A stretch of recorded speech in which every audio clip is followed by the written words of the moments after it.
Ce samedi 4 mars, le concours Mister France 2023 a élu l'homme le plus beau de France. Il s'agit d'un certain Lysandre Van Muhilder. Mais qu'est-il? D'où vient-il? Que sait-on de celui qui a fait battre le cœur du jury? Chaque année, des millions de téléspectateurs votent pour élire la plus belle femme de l'Hexagone. Et après des heures de défilé et d'angoisse, c'est Indira Ampio qui remportait, le 17 décembre 2022, l'écharpe et la couronne de Miss France 2023. À tout juste 18 ans, la première protégée de Cindy Fabre vit désormais une vie à 1000 à l'heure comme elle le confiait récemment à nos confrères de Téléstar. Quand on est Miss France, on prend 10 ans de maturité en un an, il paraît. Comme je suis très active, ça me va très bien. Je n'ai pas vu passer mes 2 premiers mois de Miss. Et de revenir, au micro de France Inter, sur cette élection qui rend également un bel hommage à sa mère, elle a fini première dauphine. Elle a participé à d'autres élections comme Miss Caraïbes, mais n'a jamais pu concourir à Miss France. Elle avait gardé les cassettes VHS du concours, son écharpe bien sûr, et puis les albums photos. En étant petite et en ayant grandi au milieu de tout cela, j'ai eu envie d'y participer.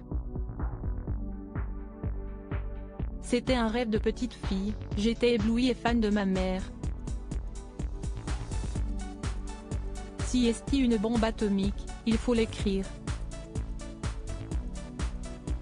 Fière de son parcours, la jeune femme, originaire de Guadeloupe, a encore une belle année devant elle.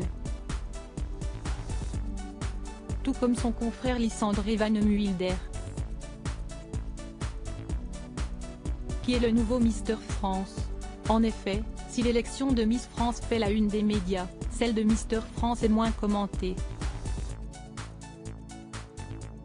Et pourtant chaque année depuis 1993, un homme est élu le plus beau de France.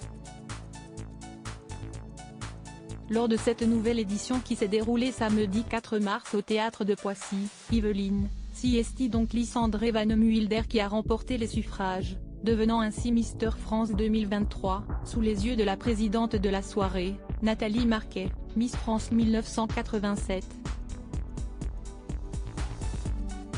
Du haut de son 1,87 m et de ses 88 kg, ce jeune Corse de 22 ans succède ainsi au Marseillais Lenny Tabourel.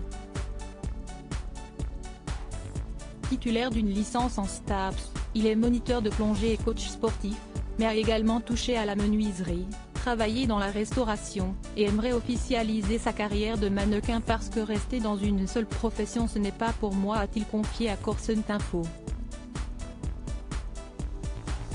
Originaire de Porticcio, Lysandre Van Muhilder se dit timide, mais désormais emblème de son île. Il souhaiterait développer un projet environnemental, en collaboration avec des associations insulaires afin de sensibiliser le public aux gestes à adopter en matière de déchets, avouait-il à Corse ce matin, avant son sacre. S'il n'était pas prédestiné à devenir Mister Corse 2022 puis Mister France 2023, le jeune homme, passionné par tous les univers, pense que ça va être bénéfique pour lui et ses projets personnels. Nouvelle personnalité à suivre, sur Instagram.